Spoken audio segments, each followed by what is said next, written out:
Hello everybody and welcome back to Digital Production. Welcome to week 9, spring 2018 semester here in the DJD program. Great to have you back with us in our second week focused on video. Talking this week with Professor Christopher Campbell about not just shots, not just sequences, but shot sequences. You know, you don't sound too good. Are you okay? I'm a little under the weather this week. Yes. I am sorry to say. Yes, you definitely sound, but you said you're highly medicated. I am medicated highly. Yes, on the correct, the correct prescriptions. Correct prescriptions.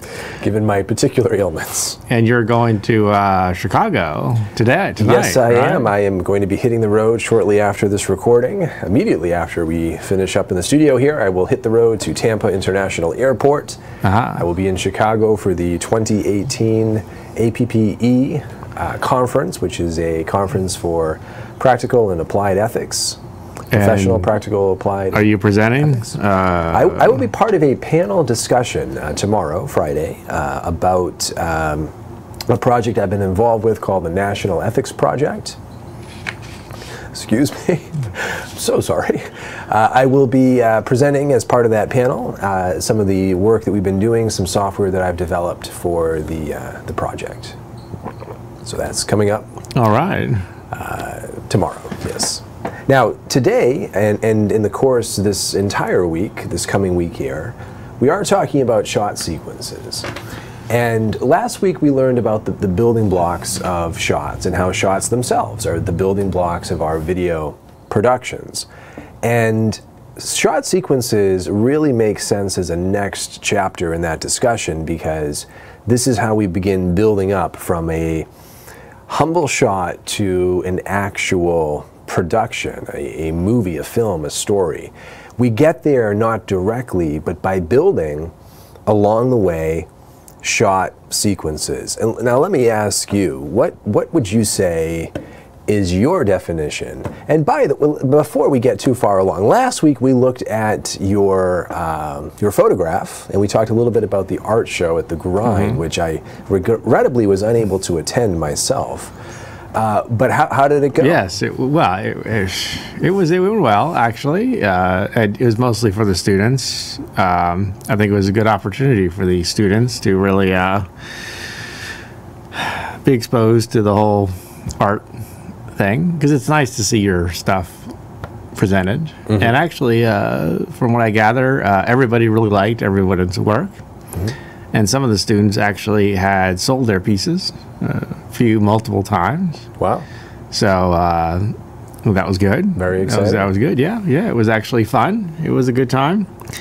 Now, last week we were hypothesizing that it may well be that some of these photos are still on display at the Grind. Yes, is that they are. The case? They're going to be coming down shortly. I sold a piece. And that Pelican one, which I did not really like that much. We didn't show the Pelican one, actually. We showed the Ibis. Yeah, that one did not sell, which that was my favorite. But it does bring up an interesting point about the subjective nature of art, is that everyone likes different things in terms of photography and film, too. So, but it went well, yes. Good. It's good. Did you talk to Gina about the possibility of a follow-up next month? Well, yeah, it depends if she wants to do it or not. Gina's the manager of the Grind, and I don't know, I'll just have to wait and see. She's fairly overworked, so I'm sure she's probably hasn't thought that far ahead. All right. But maybe. Time will tell. Maybe, but... actually, I did run into Kaya at the library, and she was actually suggesting it be done at the library. An interesting idea as well. Yeah. So. Good. All right. It was good. The world of art at USFSP seems to be on the ascent here. Yes. yes. Now, shot sequences, how would you define them? Oh, my. Well, I suppose it's going from it's like reductionism in science. You're going from the small... breaking everything down to the components and then rebuilding it, kind of a thing. So a shot could be considered maybe the smallest element of a film. and then the sequence would be the combination, logical combination of those shots in a particular order. That's what I would say a sequence would be, and then you have multiple sequences, which create a film. I like that definition very much. I think that the idea that it's a logical assembly of shots is very important. Another way to think of that would be a sequence is a set of shots that work together, that complement one another. Yes. Now, yeah. How do we go about doing that? Well, there's a couple of options. One of them might be we have identified our subject, and we know from photography how important it is to know, to be able to pinpoint who or what the subject is. Yes, that's the students. My students probably get sick and tired of me asking, "What is the subject?" What is the subject? And that's true for photography. It's also true for videography. Yes, a lot of yes, those core principles we want to pull over wholesale. When it comes to building a shot sequence, what we can be thinking about is how do we construct a series of shots all around the same subject to document that subject over time. So we're using our shots to cover that subject from different angles, different perspectives, different shot distances. Along with that, another thing that we're often doing with shot sequences is depicting an action unfolding. Perhaps a subject performing an action. Like making coffee. Making coffee, a classic. In fact, that was in the class last night. That was one of the students did a sequence of her boyfriend making coffee. Did you show that in class? No, I did not. Okay. And I wanted. There were quite a lot of inventive sequences. Actually, everyone did quite a good job. I thought perhaps I had stepped out of the room for a moment, but no, in fact. No, I did not. I did not show that one. All right. Actually, it was much better than the other coffee sequence that was used in video class a few years ago with that annoying music. Remember that Making one? Coffee. Yes. Sketch on Vimeo. Yes. You remember that well. Yes. Boop, boo-doo. Whatever. I can't get it out of my head. Yes, it was. So shot sequences, it's a foundational tool. As we say, you don't want to go from shots to a film. You want to go from shots to shot sequences, then maybe to scenes, and then maybe you can arrange different scenes into a film. That would make sense. Now, in the old days, a shot sequence was one shot was in sequence, showed the entire was a sequence also. That was as good as it got back then. Well, yeah, because the cameras were very, very large and they had to be stationary, and they couldn't move. And it was a wide shot, and it was just like watching a play. It's like I was so over the winter break, I guess I was visiting my parents, and my dad is a big Honeymooners fan. You know, Jackie Gleason. So the Honeymooners was on. I think this show ran from maybe 54, 55 to the late 50s, something like that. That was that comedy show, right? It's one of the very first sitcoms. Right. But what's notable about it is the whole thing it's just one shot, the whole thing. Right. And it's a wide shot, so characters come in and out of frame. I think there might have been a little camera movement. The camera might have been on a dolly, and it was sliding at different points. But other than that, there were no cuts to speak of. It was all one shot. Yes. And I mean, cuts aren't necessarily a new thing. I mean, cuts have been made since the early 1900s, so it's not necessarily a totally new thing. But what's interesting is though, as the technology has gotten better, the cameras have gotten smaller, more lighter, the actual shot lengths have decreased dramatically, which has necessitated the need for a sequence of shots instead of just one long take. Now, we often talk about a bit of research that you embarked on, in which you studied the length of shots and type of shots. Yes. For an episode of Battlestar Yes, Galactica. yes. What was the average length? The average of shot shots? length was 1.5 seconds or 2 seconds or something like that. So maybe just south of 2 seconds. Yeah, and then there were a few outliers, but there was one shot that was like 30 seconds or something like that. And actually, there's some debate as to even if the average, the mean, or the average, taking the average is actually the best way. Well, because those outliers. Those can outliers really can skew influence. things. So do you use the median or the mode, or what do you is the mean really the correct statistical approach? But I believe that, excuse me, in addition to your research, other studies have been done. This topic has been examined, and what we have established definitively is, as time goes on, the average length of a shot is progressively getting shorter and Yeah, shorter. I think now it's 1 point or 2 seconds or something like that. And I bet 10, 15, 20 years ago, maybe it was 3 or 4 seconds.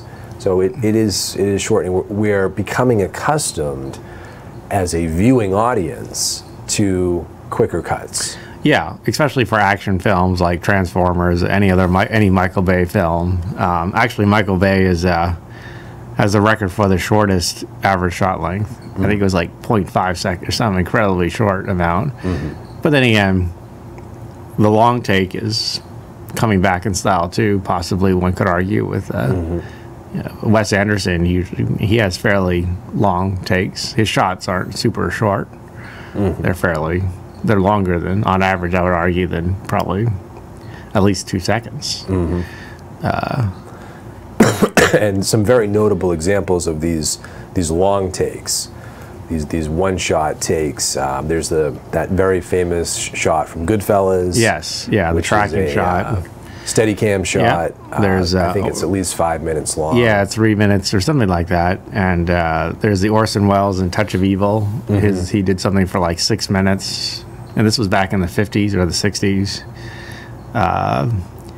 There's some other examples of long takes I can't remember. But There's one from the first season of True Detective. Yeah. There's a 9-minute shot in the middle of one of the episodes.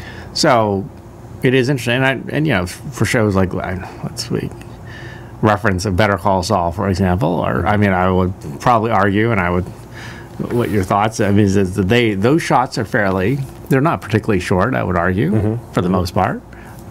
Yep, some of those shots can go on for 30-plus seconds. Yeah. In a typical episode, you have multiple 30-plus second shots. Yeah. So I think you're absolutely right that even though there is perhaps an overarching trend toward shorter, faster, more frenetic, the long take, the long shot is by no means obsolete and can be used very effectively. Yeah. And like so many things in doing this kind of work, it's the juxtaposition that we can get so much of our benefit from. And actually, maybe the technology it's coming back around to the early day, the beginnings.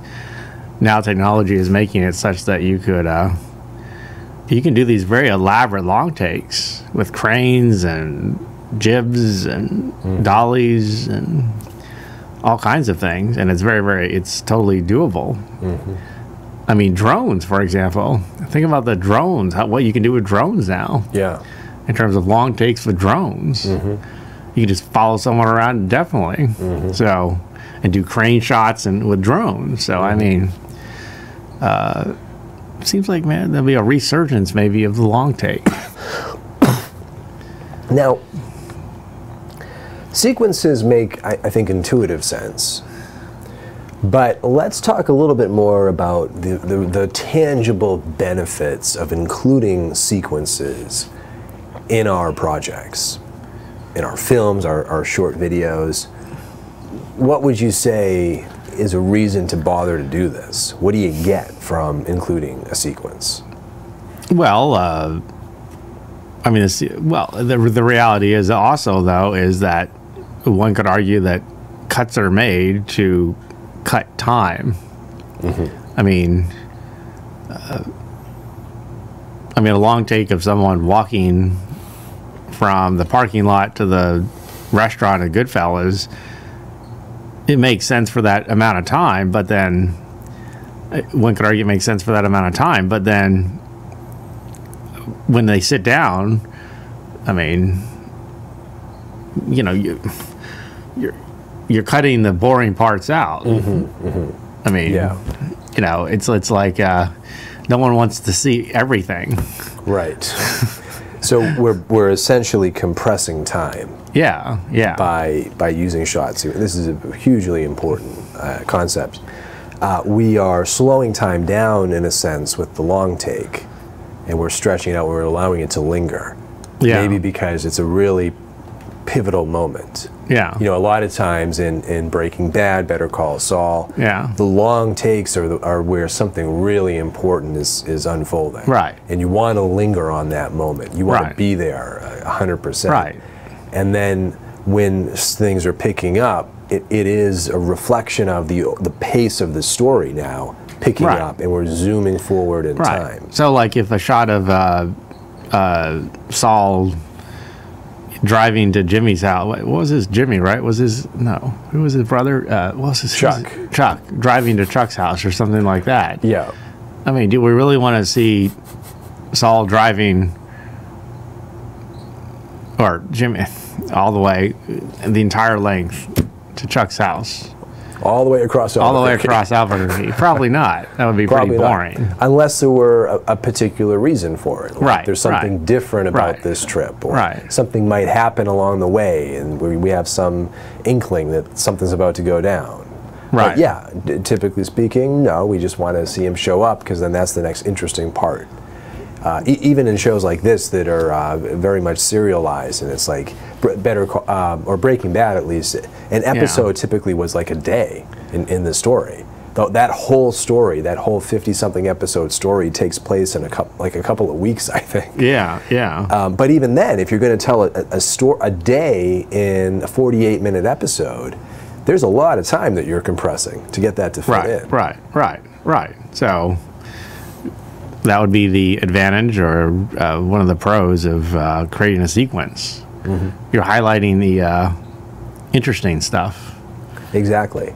Another advantage, I would say, is you are creating a sense of cohesion and a sense of intention and purpose behind your cut. The idea is not just that we're cutting, that we're going from one shot to the next, but we're doing it in a meaningful, logical way. Well, intentionality seems to be a common thread that applies to both photography, videography, film, audio, everything. Intentionality, motivation. Yeah. You know, Excuse me. what is the? Oh my God. Well, it's a good thing we have a limiter on here. Thank goodness for that. I put my tea on the floor because I was trying not to Well, have you need the unpaid tea. advertising I can on get the program. unpaid. Well, I don't think the university would I think what dock we'll do, you for that, or get you. we're gonna Would show- you like we're me gonna- to give you the tea? Well, what we're going to do is cue up an example, and then maybe while it's playing, you could help me with my tea. Yeah, We're going to take a look at the 3-4 seconds of minutes, rather, 3-4 6. of this film from the OpDocs series on New York Times. OpDocs, we rave about it because there's some really phenomenal ones. There's some really great.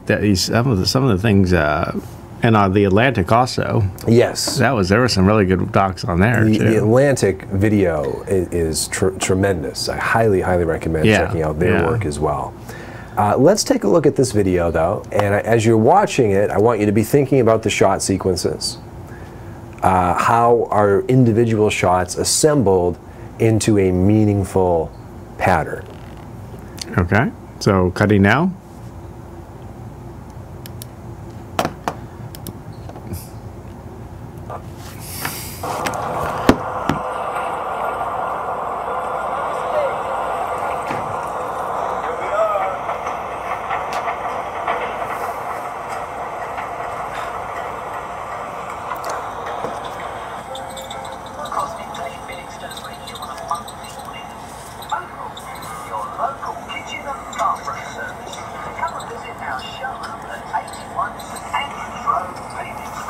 For a complete bathroom and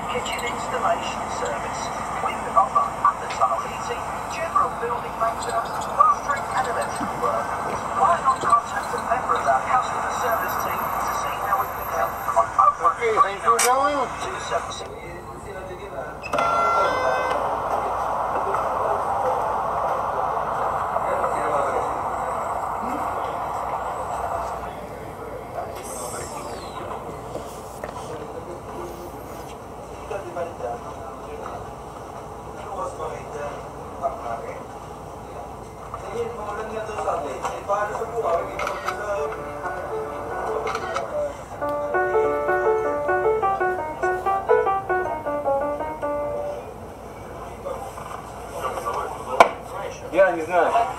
Давай.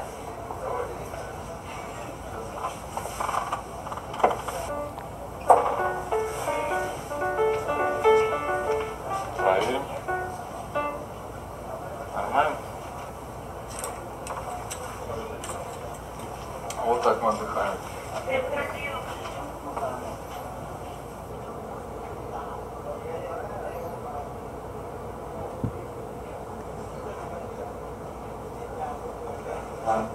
So you put 63, Yeah.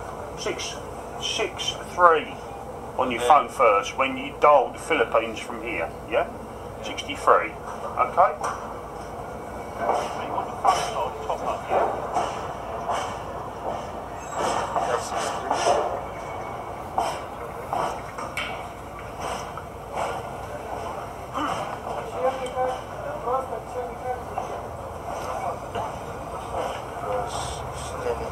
Zero eight. 1.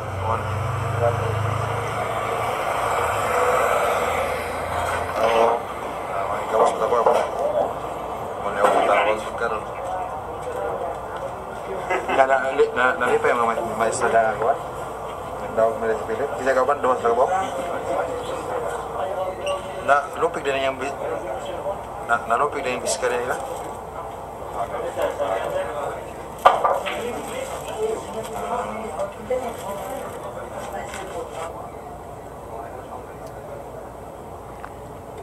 Yun, nawala ka.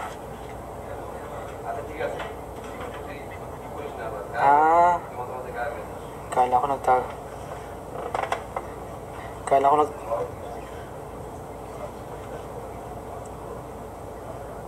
Hello? Nirestart niyo. Kala ko ikaw lang mabagal eh.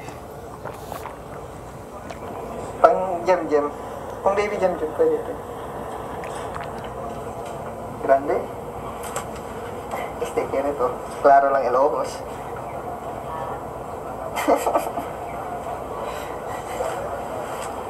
Este Bajolet. Sticker ito. Hukay-hukay lang. Naman si Pirmi, este uno. Este, okay. Hindi kaya kasi sa ano po. Libre lang sa'yo. Sadali lang si sila. Anong oras na ba dyan? All right, so let's pause there for a moment. This video goes on for a little ways longer. But let's talk about a few things that we notice here in this footage and some things maybe that we don't notice in terms of how shot sequences are constructed. This kind of video is essentially taking us to this place that probably none of us have ever been to before, and it gives us a chance to be immersed in that environment for a bit. See some of the characters that work there, get a sense of the atmosphere, and it's kind of like that video postcard almost that takes you to a place that you've never been.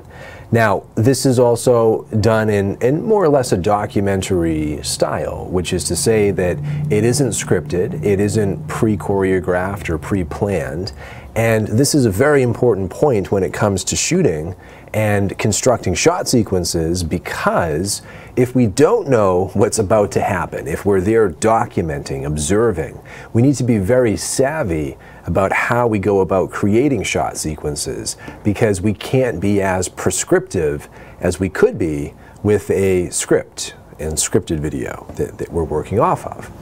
And so what we find, I would say overall, is that while there are some shot sequences here, there are maybe some opportunities that were missed for shot sequences, or opportunities that would have been difficult to get because this is done in a real-time documentary style. So these shots are pretty slow overall. What would you say? Maybe 9-10 seconds per shot? Yeah, I would, something like that. Yeah, definitely a little, right, but a lot of lingering, but I think it was consistent with the theme. But you're right.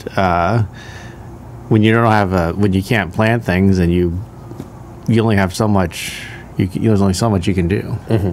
So longer shots, and I would say also leaning more toward wider shots that capture action unfolding within them.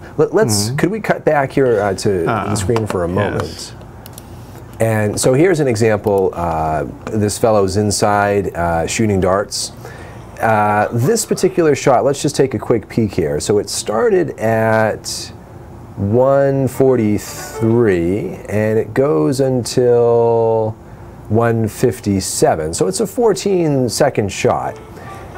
And if we were to take that 14 seconds and break it down into, say, 5, 6, or 7 discrete shots, what would that look like? Well, maybe at this point, when the character comes up and he's taking the image of the dartboard, maybe we cut to a close-up of the board, a close-up of him looking at the board, or a close-up of his face, getting his expression.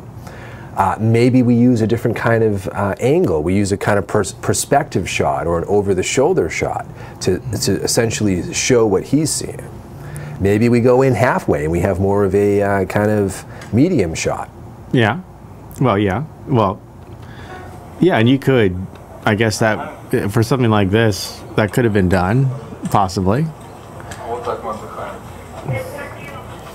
Possibly, but then again, there are some challenges there, because setting up a shot like this, it feels, I think, naturalistic, I would say. It doesn't feel overly engineered, but I imagine that it took a fair amount of time to set up this shot. Yeah, yeah. There's a little bit of challenging light happening here. You know, a lot of bright light coming in through the windows and the windows on the doors in the back. Yeah. And so quickly setting up a new shot while this person is going about his business, doing it in a way that doesn't obstruct what he's doing, but it's fast enough that you can actually get a decent follow-up shot. There are some real challenges there. Yeah, yeah. Yeah, it's always challenging. It's, yeah, you never, I do like the mirror shot, though. There's that mirror shot. Yeah, there's a nice mirror shot. I want to go to that in a second. Let me show one more thing here, and I want us to just take a quick listen to the sound at this point, because this is another idea that we want to be thinking about.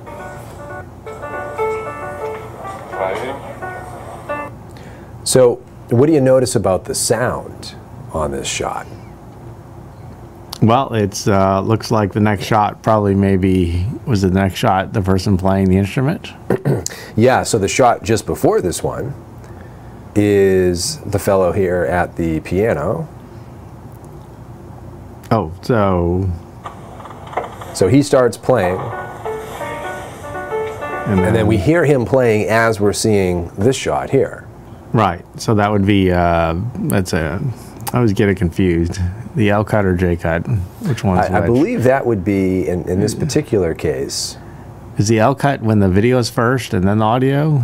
Yeah, the L cut is when the audio comes in first. Oh, that's the audio first? That's the audio first. J cut is when the video is first. The video trails the audio a little bit. But the key point here is that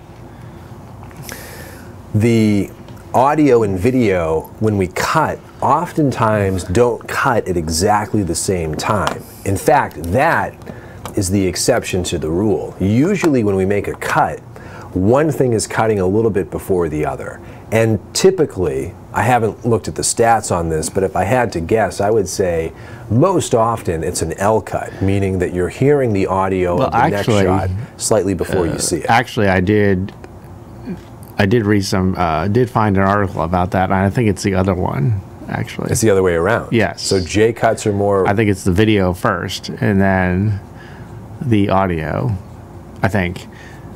It's somewhere in that big pile of articles over there. If only we could turn the camera around right now, I because could there probably, is a hefty number of papers behind there.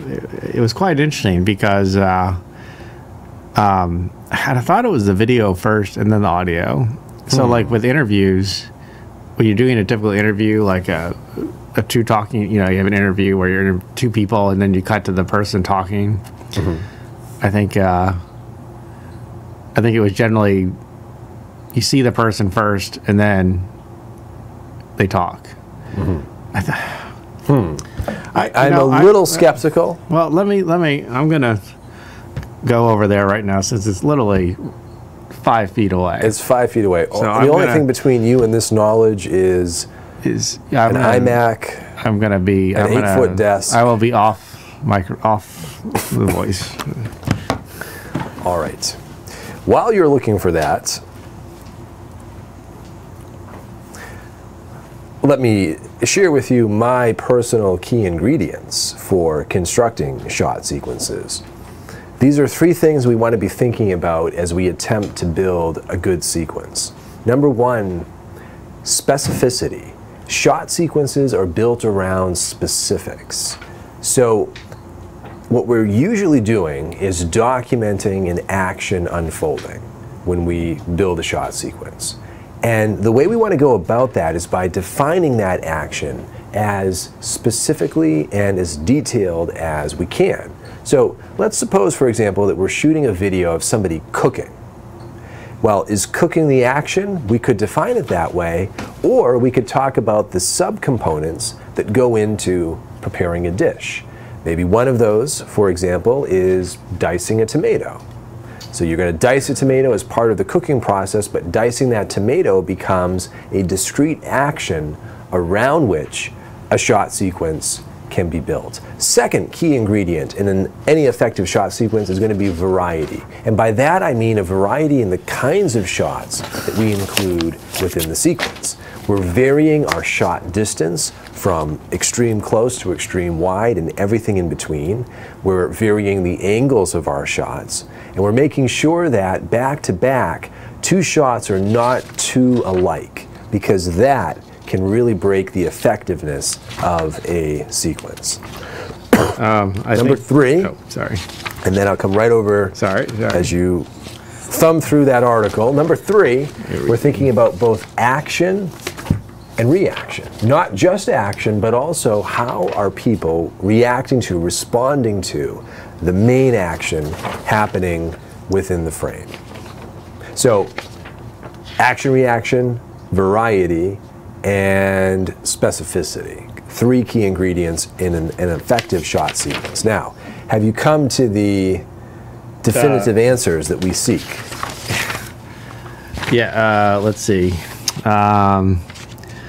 So, okay, this is an article by Barry Saltz, one of the early pioneers. Barry Saltz. Barry Saltz. Barry Saltz. Saltz, one of the early pioneers who actually started doing the statistical analysis of films. Let's see. Interestingly enough here, though,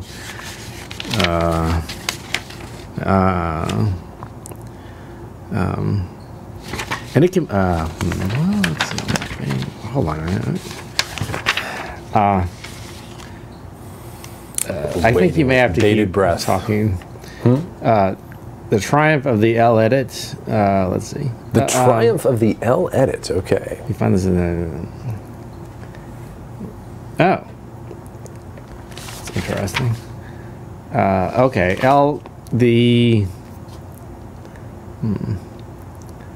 So it looks like okay, well, according to this chart here, and these are films, actually, the majority of the percentage of L edits are much greater than the percentage of J cuts. And so the L cut would be where the image is first. Second, right? No, the image is, well, you see the image and then you hear. So you, like an interview, if you have 2 people, you're interviewing 2 people, and then you cut to the close-up of the person. You see them, and then you hear what they're saying. Now, I hope this doesn't come to fisticuffs, but I have to say, my understanding Fisticuffs. is that an L People cut. may like that. People may want to see that. Well, perhaps so, but Is it I'm like, diminished Mad today. I'm not at Max? full capacity. like another so- Beyond Thunderdome moment, and like 2 men enter, 1 man leave. Remember that? Just like we Yes.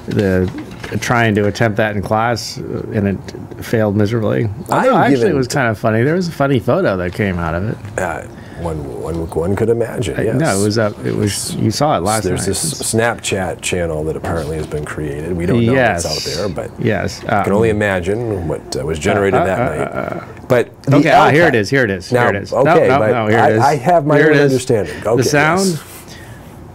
the sound of the speaker was about to be shown full face in the next shot being first heard under the end of the outgoing shot.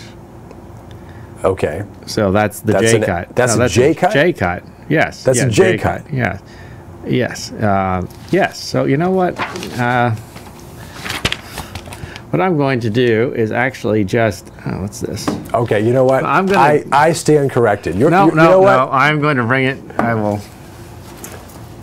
You know what? Now that I'm visualizing this, yes, I was visualizing a J and I was calling it L. Nope. Yep.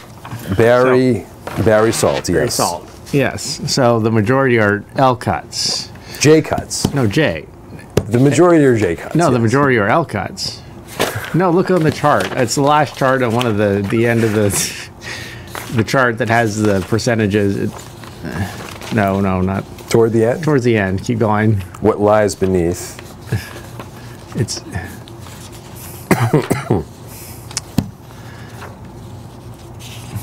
Jesse James. no, it's a yeah. There it is. Look there. Now you see the Oh, okay, here we see, go. and it says see the percentages. And if I remember, the percentages of L cuts are greater than the percentage of J cuts. I see. Well, now, It's well, this is just wrong on all counts. My definitions are wrong. My so understanding of the statistical breakdown seems to be off. So the J cut is audio first and then image. okay, but according to this, and now these are movies, Yes, and they're many of from- which are fairly old. Well, but there's if you look down, there's some new ones too. Well, yes, a few. Nothing it more goes from recent the than 2002. well, Signs. okay, but it goes from the 50s to 2002. Yeah, it would go from 1940 to 2002. And I've been editing now. I usually when I do an edit, 2-person edit, and you cut to the medium shot or close up of the person, I always do a little bit of I do the L cut. You see the image first, and then they start talking, and it can be a very just even.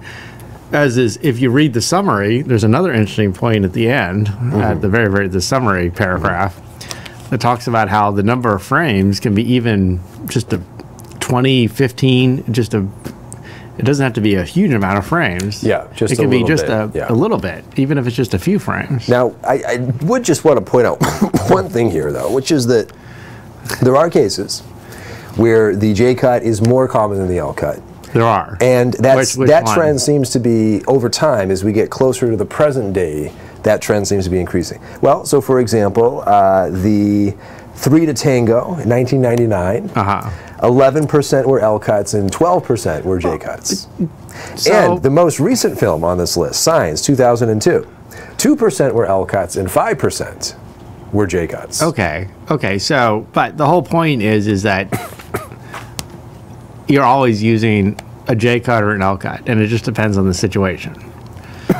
So, for an interview, at least I've found that the L cut seems to work better most of the time than the J cut. When you're cutting between shots of people talking. Right. Even if it's just for a brief fraction of a frame, a few frames, you see them and then they start, and then they Okay. say something. Even usually you're matching on action also, right? So, but even then, you're still it can be just a few frames. But then again, it's just, I guess it just all depends. But the whole point is, I suppose that you don't you really never ever cut the audio and the sound and the visual. It never cuts on the same frame. There's always a little bit of you doing a roll edit or something like that on either the video or the audio track. And I would say there are some cases where you have a J cut where the audio happens first. Yes. And it can be several seconds of the audio. Oh, yes. And then you see Yes. what's happening. And in fact, I would argue too that for a J cut, those are usually long. You hear, I would argue, you hear a fair amount of audio before you see. Yes. I think that perhaps is why I'm thinking these numbers are a little hard to believe, a little hard to digest, because you notice the J cuts a little bit more because they do. Are you doubting his methods? Are you arguing his methods? No. Although Well, no. I don't know if this is truly a representative sample of films, Well, but interestingly enough, the statistical analysis has gotten much more sophisticated since he started to do it. But he is actually considered kind of the father of this approaching film analysis from a statistical point of view. Not that others have done it; other people have done it, but actually, no. Very interesting though, and very it is. methodical in the approach. It is, and I think the whole purpose of the J and cut and L cut is that supposedly our brains, our eyes and ears work differently, so we don't see and hear things at the exact same time. We're not conscious of it, but there is a delay or something like that. Yeah, and I think that using them does increase the overall cohesion of the video that we produce. Yeah. It doesn't feel, and it makes the editing more transparent, ironically. Yes. When we do that. And what's interesting is when you notice when you start doing this, then you notice it in everything. Every little show, everything, you notice that there's always either a J cut or an L cut every time. There is no such thing as a straight cut. This is our weekly challenge to you. The next thing you watch, pay attention to those cuts and do your own tally. Send us your data. We will do our own analysis. Yes. Sequence patterns. There are a couple of recipes to think about when you're building sequences. There's a very common one, which is a 5-shot sequence that we like people to know about. You begin with a close-up on the subject's hands. You cut to a close-up on their face. You then do a medium shot of the subject. You do an over-the-shoulder perspective shot, and then an anything goes wild card shot. So this is the opposite of starting with an establishing shot and then doing a medium shot and then a close-up. Exactly. This one, you're starting with some detail about the action happening. Now, the traditional way to do it is you start on the hands. You could start on the subject's face, and these are just guidelines. You can mix and match them any way you want. But what we recommend is get really versatile using a couple of these formulas and then branch out and try your own thing. Because in the field, and particularly in documentary style work, you want to be able to move and act and react quickly. So 5-shot sequence, hands, face, medium, over the shoulder, wild card. And that's what's so interesting about that Evan Richards site too, where you can see exactly what the shot sequences were for all these different famous movies. Yeah, absolutely. And you notice that each of them are different. Everyone does it slightly differently. Well, they within the rules of editing. But there's no. It was interesting, I think. Anyways, never mind. Now, another basic sequence we could think about is a simple 3-shot sequence where we go wide, medium, and close. Here we begin with that classic establishing shot. We get in a little closer still. That's kind of the This is like the bread and butter. Bread and butter. It's in every cinematography book. The induction versus deduction methods. Going in or coming out. Yes. Either way, you're accomplishing it using shot sequences, and most sequences adhere to an established pattern that's been used hundreds of thousands of times in the past. And the delivery method also dictates a lot of these things too. If you're looking at a movie, if you're making a movie for something that's going to be shown on only shown, for example, on your iPhone or your phone, which is a small screen, then you may want to do a series of close-ups and medium shots as opposed to Stanley Kubrick, who was known for some beautiful wide shots or extreme wide shots that you're not really, that would only really be effective on a large screen in the theater or something like that. And then hence an extreme close-up of something in a theater, an extreme close-up could be pretty jarring sometimes too. So that may not be the best type of shot or sequence. Interesting things to consider, and yet at the same time, it can be difficult to anticipate exactly how somebody's going to watch our stuff these days, right? Yeah, yeah. You get a film up on Netflix, well, you don't know, are they watching it on their phone, or are they watching it on their big screen TV? Right. So it could start on one device and end on another. Exactly, and it's not that you can't watch something like Barry Lyndon, which is a series of, one of the more famous Stanley Kubrick movies, which is famous for these beautiful, extremely detailed wide shots. It doesn't say that you can't watch it on your phone, but at the same time, it probably would be more effective if you watched it on a big screen. Talk about a couple of pitfalls. Now, one kind of pitfall has to do with the need for variety. The need for speed. The need for speed, but not too much. That's the thing. I wonder how many people know that reference. I feel the need for speed. How many? How many know? We want some, but not too much, right? There are two rules or dictums that can guide our efforts in this vicinity when it comes to assembling our shots. Number one is a rule that can make sure that we don't introduce too much variety into the mix. This is the 180-degree rule, also known as the line of action. And what does that rule tell us? Well, basically that it's very disorienting if you cross the line in terms of a perspective, in terms of cuts. So the eye line, however you eye line, the 180-degree line, whatever you want to call it, is that whatever the person or subject is looking at, that creates a line. So if two people are talking and you're doing a profile shot of two people talking and they're looking at each other, then that line is them looking at each other. The line could be if someone's looking at a doorknob or something like that, and then they go to open the door. So if they're looking down at the doorknob, then the line would be looking at the doorknob. And generally speaking, if you make a cut from like the medium shot to the person close-up of them opening the doorknob, you want to stay on the same side. You want to stay on that same side of the line. You don't want to cross the quote line. So you do a close-up, cut to a close-up, and then you'd stay on the same side. Because if you go cut to the other side, then the mind maybe is slightly confused. But there is actually some research is saying that that actually it's not as jarring as we once thought. That is, the world isn't going to end if you cross the line. It's a good thing guideline to follow. And I would argue that it's a very good guideline to follow. And one of these things that you will notice every time now when you watch a conversation on screen, the camera stays on one line the whole way. Right. Typically, maybe you're cutting between 3, maybe 4 different shots, depending on how many times they shot the scene, but all of them on the same line.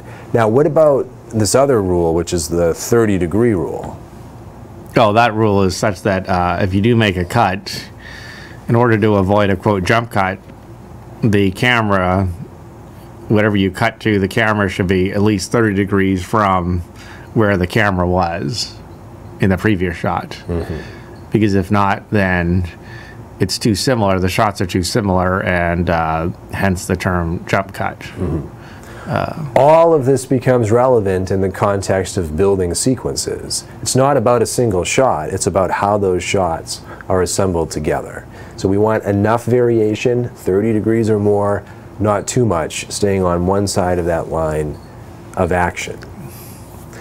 We also want to make sure, as far as avoiding pitfalls is concerned. And there's been some famous directors. I think it was the French director Godard, who was famous for making a whole movie based on jump cuts. Breathless, I think it was called. Breathless, yeah.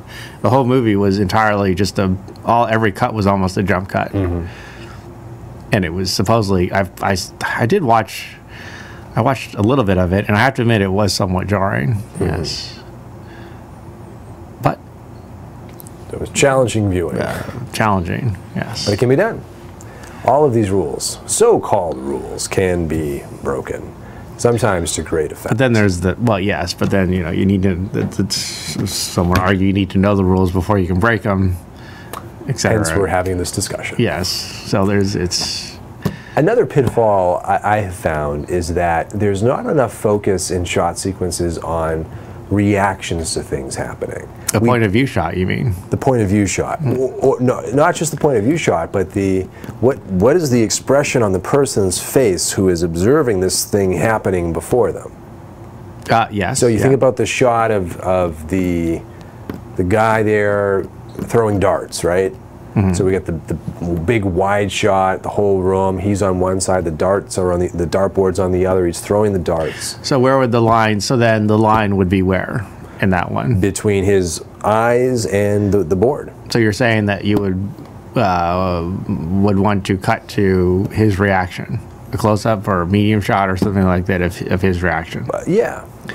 In the mix, so maybe there's a close-up as a dart's coming in and hitting the board. So then you would stay on that one side. On that one side. Staying on that one side. So getting in close and then pivoting and rotating to get his reaction, the action of the dart on the board, and everything in between. Yes, that makes sense. Because right, I mean, right. Because people want to see reactions, and that makes sense. I guess in the perfect world, you get all of it. You get all of it, yeah.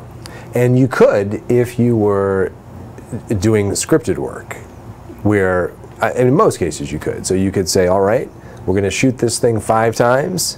Every time the camera is going to be set up somewhere else, and you're going to get all these different angles, and then later on, an editor is going to decide when you cut to which shot, and you're going to have all these options available to you. Right, so you have coverage, and that's all the term they use when they make movies. Documentary style, it does become very tricky because you don't want to become overly controlling of the scene in front of you. You don't want to direct what's happening because you lose the authenticity. So how could you, if you wanted to go across the quote line and the shot of the dartboard person throwing darts, what are some ways that you could do that?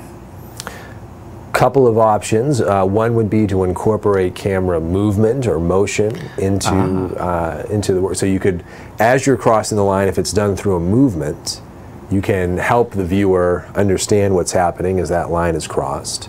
So you could have. So the viewer has context while the camera move is actually crossing the line in terms of where they are. Orient the viewer. Orient the viewer by actually documenting the crossing of the line. Another way to do it, you don't necessarily need camera movement in this case, but if one of your shots is exactly on the line, so you could have a really cool shot, for example, maybe up high, angled downward, directly behind the person throwing the darts. That could be a shot that could be used to get to the other side of the line, because you're right on the line for that shot, and now you can cross over. Right, so it orients the viewer, gives them time to reorient the viewer to the, okay, we're going to go on the other side.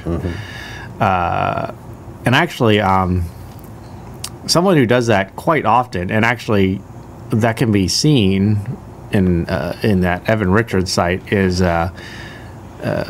any Wes Anderson film. I've noticed if you go, if there are, because you with the frame grabs of every first shot.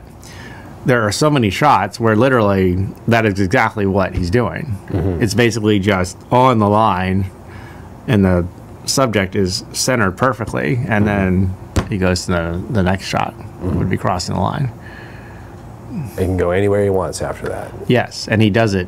It's very precise and detailed. So as we wrap things up today, a couple of tips for shooting good sequences in the field, particularly for documentary style footage.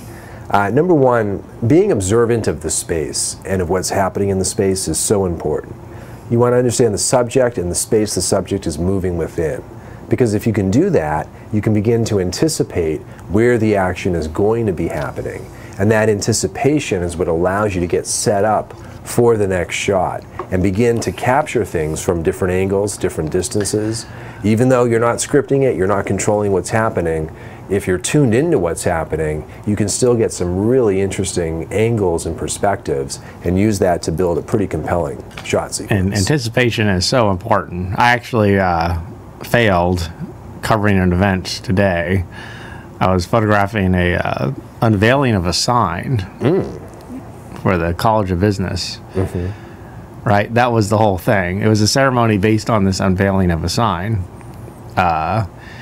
and so the sign was covered in this cloth, and there was a rope that they were gonna, So somebody pulled the rope. Well, there were a fair amount of speakers, and I was so involved in taking photos of the speakers that I neglected to ask when was this rope going to be pulled to reveal the sign.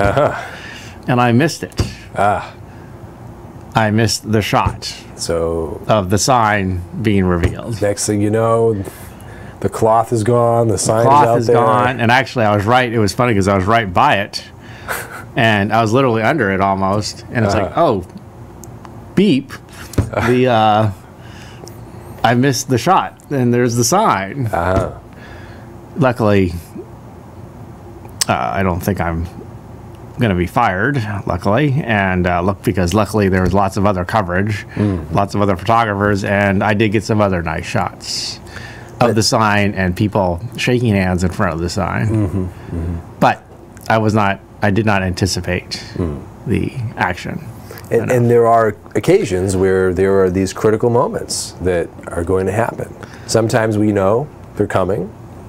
Sometimes we don't, but if we know that there's something important that's going to happen, if there's any way to anticipate that, we want to try to get ready for that shot. But at the same time, it is easy to, there's so many things, you can't anticipate everything. And there's so many times when, like, you miss a shot and you're like, oh my God, I can't, you beat yourself up. But the reality is also at the same time, things happen, you miss shots that may have been great, but you just, you can't anticipate, you don't know the future. You can plan for it and anticipate what may happen, but do any of us truly know the future? I don't. This is getting deep. This is how I like to end a good video session, with great philosophy. Shooting for the edit is another big tip. You'll often hear people say, whatever you do, shoot for the edit. What do they mean by that? Well, simply that as you're shooting, you're already thinking about how this thing is going to be assembled. You're not just letting the camera run. The very fact that you're shooting shots now is a huge leap forward, because that means that you're creating building blocks that can be assembled later on. And to take that a step further, don't just shoot the shots, but shoot the sequence in the field. This is what we're talking about doing, actually. You're already thinking in the field, okay, I'm going to start with my close-up, then I'm going to go to this, then I'm going to go to this. Later on, you could be making those decisions, but you'll save time, energy, hassle if you start making those decisions in the field. Right, and there's the overarching shooting for the edit, where you want to make sure you get all the different shot types and that you're thinking about for the sequence, but also shooting for the edit for each individual shot, having enough handle space, having enough time before and after, so you have that, so you have the ability to edit, do the trim editing, things like that, thinking about that, just all these. And actually that's why when you learn editing, then it's really helpful. It seems, my experience, that the more you learn editing, it really does help with the actual production, because then you start realizing the things that you need to do for the edit, and it makes your production so much better also. Yeah, it really does become a reciprocal and mutually beneficial processes. As you get better at one, you will get better at the other, inevitably. But things will happen too. We've all forgot to hit the record button. We've all had shots that are out of focus, even though we've all forgot to, or whatever it is, and and then we're looking at the shot knowing that either the light's not right, the focus isn't right, the composition isn't right, the sound isn't right, or something like that, and there's nothing you can do about it, which really sucks. Nothing at all. Final thought, little tip, favorite close-ups. It is a lot easier to cut between close-ups than it is medium or wide shots, because close-ups are, it's just easier to assemble those sort of cuts. Wide shots can be done for sure, but when we're trying to edit in a way that it feels seamless, this basic kind of continuity editing paradigm, much more difficult to do with the wider out that we go. Medium and certainly wide shots, hard to cut between, and to do it in a way that feels natural. You really have to be precise. But we have a lot more latitude and lenience when it comes to cutting between close-up shots. Yes, yes, cutting between wide shots is definitely more difficult, because then you have issues of eye trace and things like that, which is a whole different subject. So Sub would recommend, when you're out in the field, half your shots should be close-ups. Maybe that's a little extreme, but it's not a bad guideline to start with. Half of what you're collecting is close-ups, the rest is a mix of other kinds of shots. That's sound advice, I would argue. And there you have it. So a little lesson on sequences. We survived it. Indeed we did. So now, going to cut to the outro. Now we're going to cut to the outro.